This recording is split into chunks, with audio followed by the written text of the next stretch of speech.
pernah meragukan kemampuan pendekar Shaolin.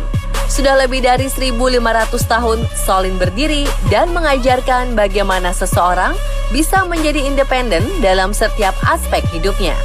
Salah satunya kemampuan untuk melindungi diri sendiri.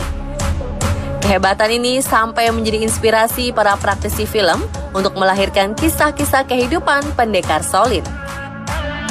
Dan untuk mendapatkan kemampuan bela diri tingkat tinggi, seorang pendekar Shaolin harus melalui perjuangan panjang sedari dini. Berikut perjuangan pendekar Shaolin versi on the spot.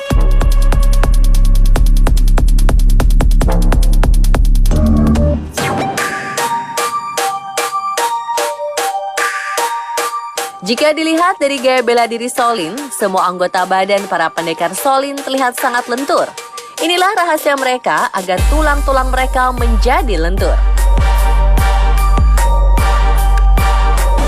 Latihan menekukkan kaki ke kepala sambil bergelantung di pohon seperti ini melatih kelenturan sekaligus kekuatan kaki dan tangan. Jika dilatih sejak dini, niscaya akan cepat terbentuk.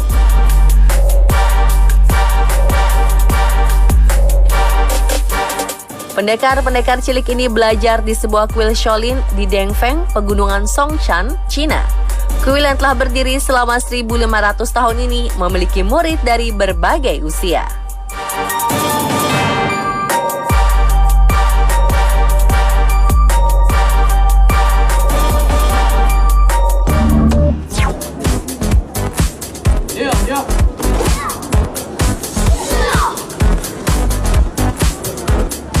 Anak-anak usia 3-10 tahun pasti masih egois dalam segala hal.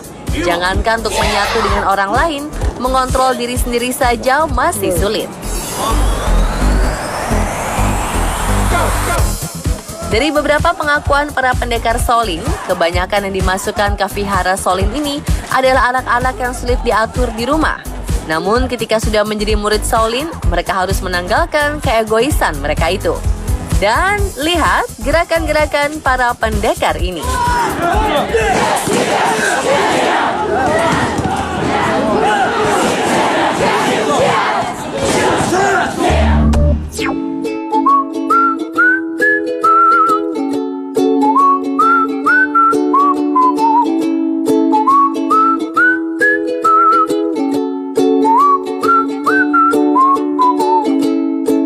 Kepala merupakan organ tubuh yang paling kita lindungi dari benturan dan benda keras. Bagi pendekar Shaolin, kepala juga harus dilatih menghadapi benda keras, seperti yang dilakukan biksu kecil yang satu ini.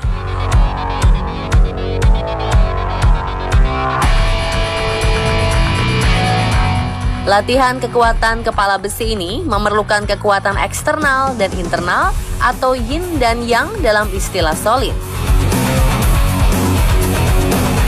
Kekuatan eksternal meliputi kekuatan kulit, tulang tengkorak, dan otot. Nah, untuk bisa menjadi kepala besi, juga harus bisa melatih QI dari dalam diri dan juga memotivasi diri sendiri. Wah, berapa lama ya latihannya supaya bisa seperti ini? Tapi hati-hati ya, jangan coba-coba seperti ini di rumah jika tidak ada pendamping yang ahli.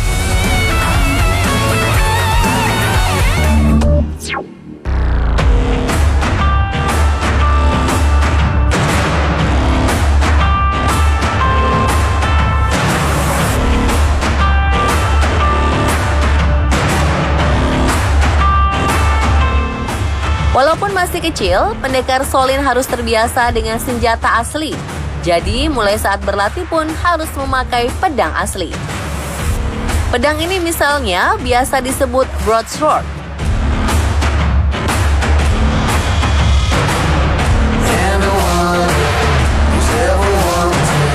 Broadsword biasanya ringan, namun memiliki mata pedang tipis dan tajam.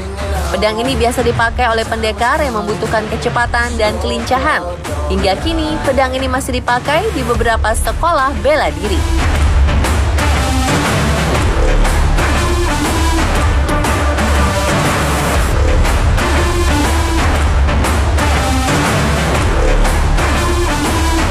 Bagaimana ya jika pedangnya terkena anggota tubuh sendiri atau teman di dekat murid yang sedang berlatih?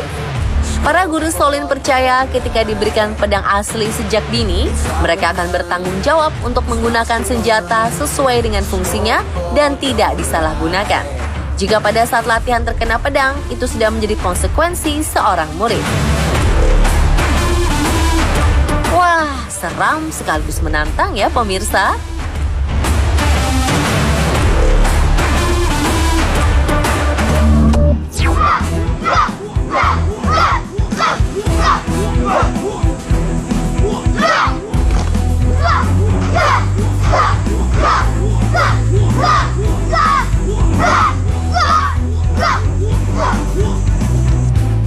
Seluruh anggota tubuh pendekar Shaolin harus dilatih kekuatan dan ketangkasannya. Setiap hari mereka bangun pukul 5 pagi dan sudah harus latihan fisik. Hebatnya, selain melatih jurus-jurus pamungkas, tangan dan kaki juga harus dilatih kekuatannya. Seperti latihan berikut ini.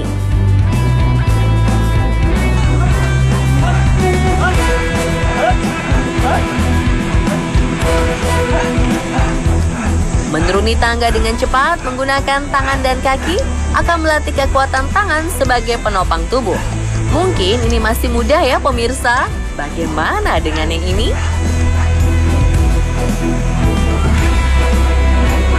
Latihan menaiki tangga dengan merangkak tapi juga harus berjalan mundur.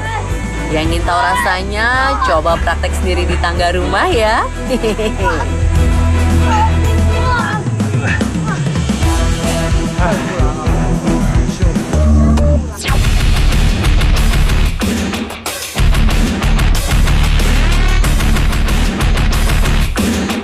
Menjadi seorang pendekar Shaolin memang tidak mudah. Ketika di balik kegagahan dan ketangkasan mereka, ada perjuangan berat yang harus dilalui, seperti menaklukkan balok kayu ini. Selanjutnya, balok kayu yang berat ini juga dilatih untuk bekerja sama. Pendekar tidak hanya harus kuat, tetapi harus bisa menyatu dengan pendekar lainnya. Menarik ya pemirsa, jika mengikuti perjuangan pendekar-pendekar Shaolin ini.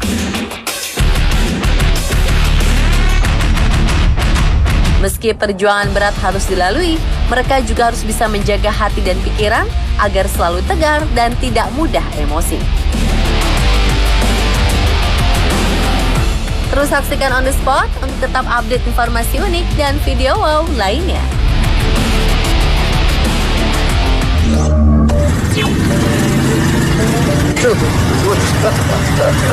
Pekan lalu, media sosial diramaikan oleh ulah pengendara motor yang kayang di atas motornya saat melewati sebuah underpass.